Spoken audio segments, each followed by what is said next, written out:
Hello there. This is the beginning of the 5.03 lesson, Reflections on War. As the war in Vietnam continued, Americans began to question it.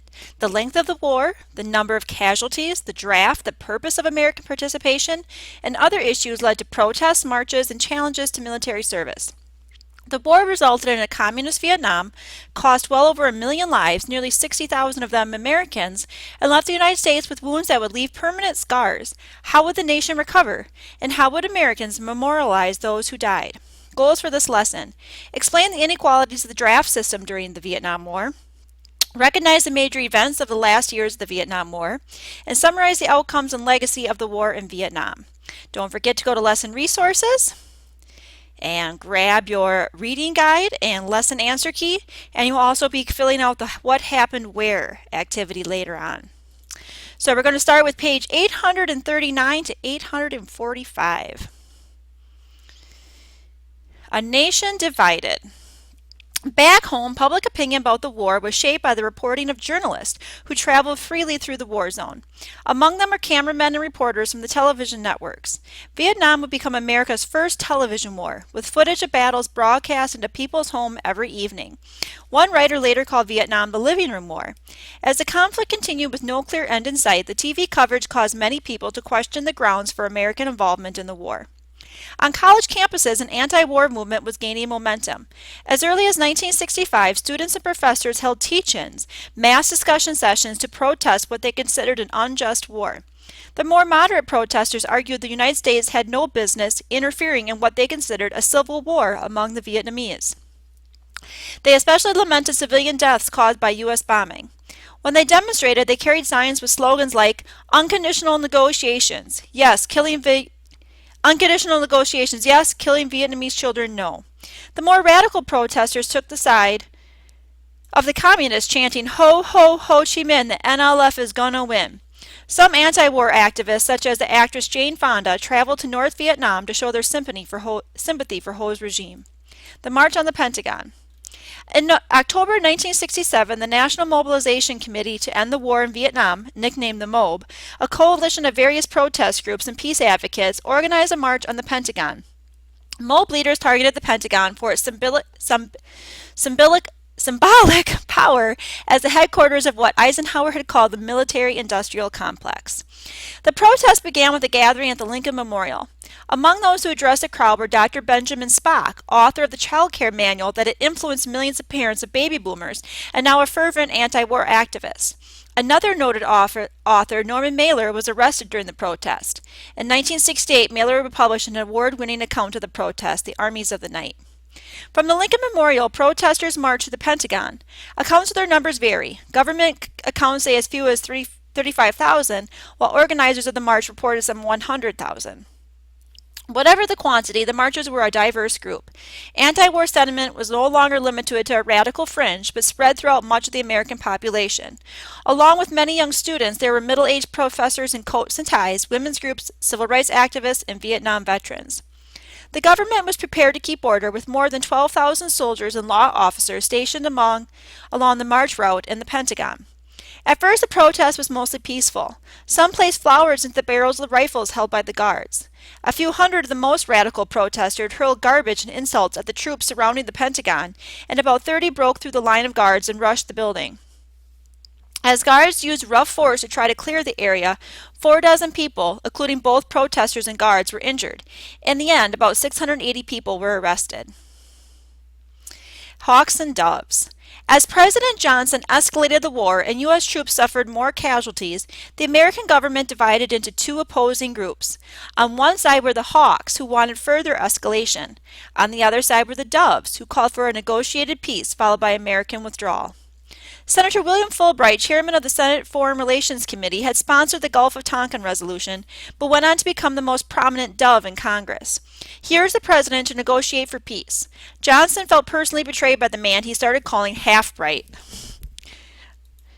By early 1966, Fulbright's committee held the televised hearings into the conduct of the war, with Fulbright relentlessly grilling administration officials.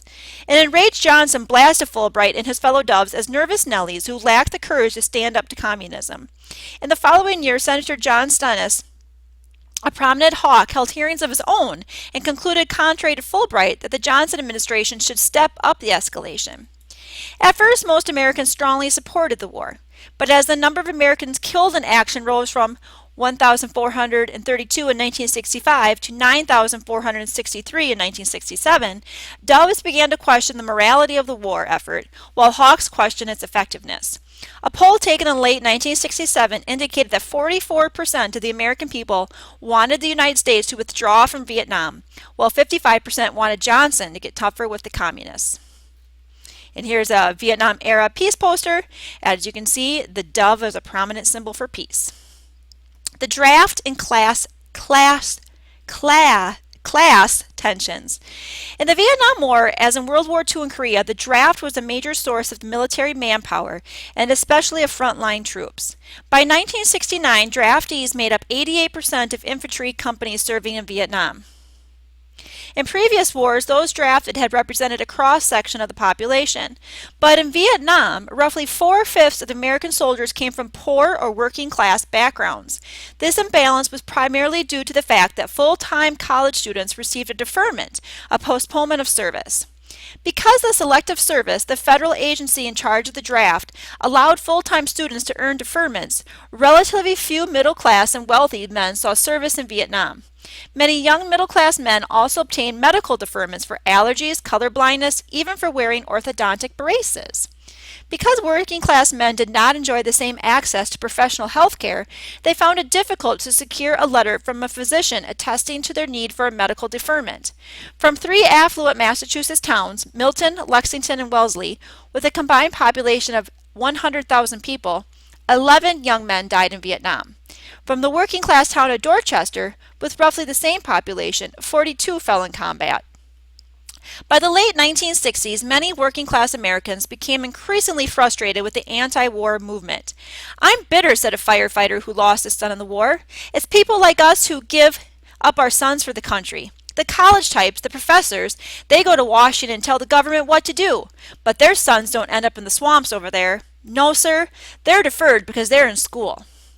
In 1969, responding to mounting pressure for a more equitable draft, the Selective Service changed to a lottery system in which 366 blue plastic capsules, 1 capsule for each birthday, were drawn from a glass container, determining the order in which the 19-year-old males would be called up for service. Nevertheless, student deferments remained in effect until 1971, by which time almost no one was being drafted. The draft ended in 1973 as the Vietnam War wound down, although individuals with lottery numbers between 1 and 195 who had no physical disqualifications or deferments of any other sort were screened for service. The Army converted to an all-volunteer status and remains so to this day. The Tet Offensive. Before we go on, this is a very famous photo of the Vietnam War era. You'll see it often and whenever this era is discussed, and the caption reads, "A South Vietnamese officer executes a Viet Cong agent."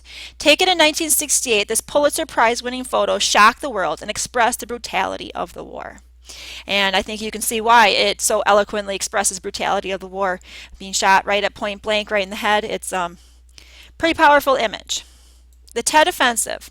On January 30th, 1968, startling news came from the South Vietnamese capital of Saigon. A Viet Cong suicide squad had blown a hole in the wall surrounding the U.S. Embassy and rushed into the building's grounds. Unable to break through the main door, they held out in the courtyard for several hours, pounding the building with rockets and rifle fire until they were finally killed. The assault on the American embassy was only one of hundreds of surprise attacks launched throughout Vietnam during what became known as the Tet Offensive. Tet is the festival celebrating the Vietnamese New Year, a time when the communists knew that many South Vietnamese soldiers would be on leave, celebrating with their families. The NVA and Viet Cong chose this period to make a daring series of strikes against the cities and towns of South Vietnam, areas that had been firmly controlled by the Americans and their allies. By doing so, they hoped to demonstrate their power and to spark a general uprising against the South Vietnamese government. Caught by surprise, the American and South Vietnamese forces quickly regrouped. Within a few weeks, they had defeated the communists, who had suffered massive casualties. For the Viet Cong, as North Vietnamese, the Tet Offensive was a military defeat, but a psychological victory. They had demonstrated their ability to strike anywhere in the South. Americans, who had been hearing optimistic reports about the progress in Vietnam, were appalled by television images of bloodshed in the streets of Saigon.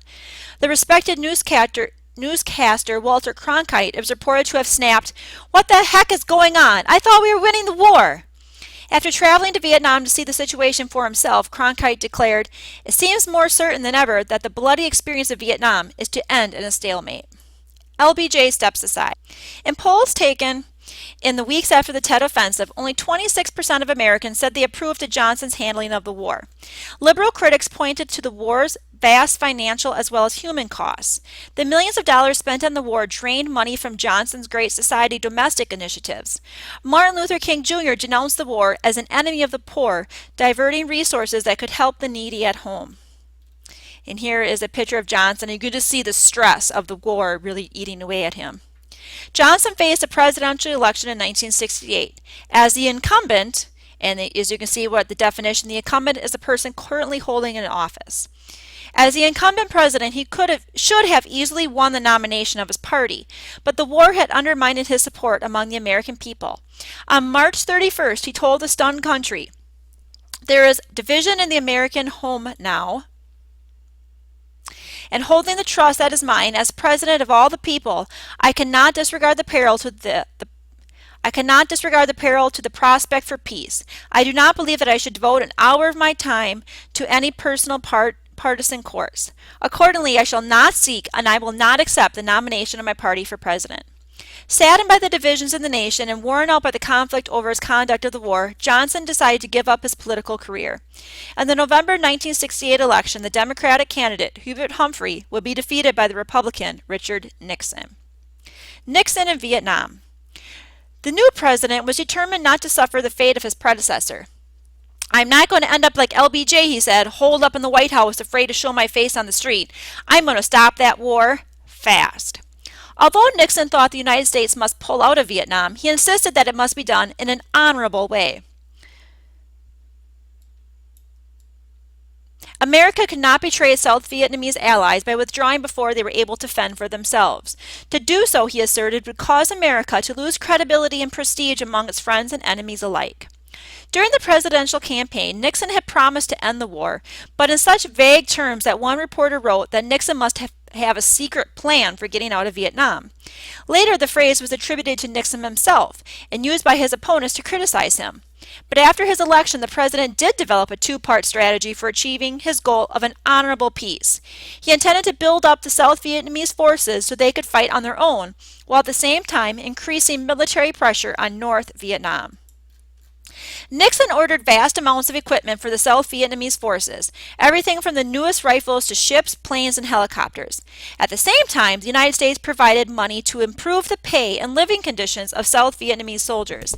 American officials called the process of training the South Vietnamese to take over the war Vietnamization, a term resented by many Vietnamese soldiers because it overlooked the fact that they had been fighting and dying since long before the Americans came. To Nixon and his advisors, however, the strategy of Vietnamization was the key to ending American involvement. In June 1969, the president announced the immediate withdrawal of 25,000 American troops. Before we move on, let's read this excerpt about Henry Kissinger. Henry Kissinger was one of the most influential members of the Nixon administration, first in his capacity as National Security Advisor and later as Secretary of State. In 1938, Kissinger's family, fleeing Nazi persecution of Jews, left Germany for the United States. Kissinger served in the U.S. Army during World War II and used his GI Bill benefits to earn degrees from Harvard University, where he later became a professor of international relations. Nixon relied on Kissinger for almost every foreign policy decision. The combination was unlikely, Nixon later reflected, the grocer's son from Whittier and the refugee from Hitler's Germany. But our differences helped make the partnership work. So close was their working relationship that people inside the White House began referring to the two men as Nixinger.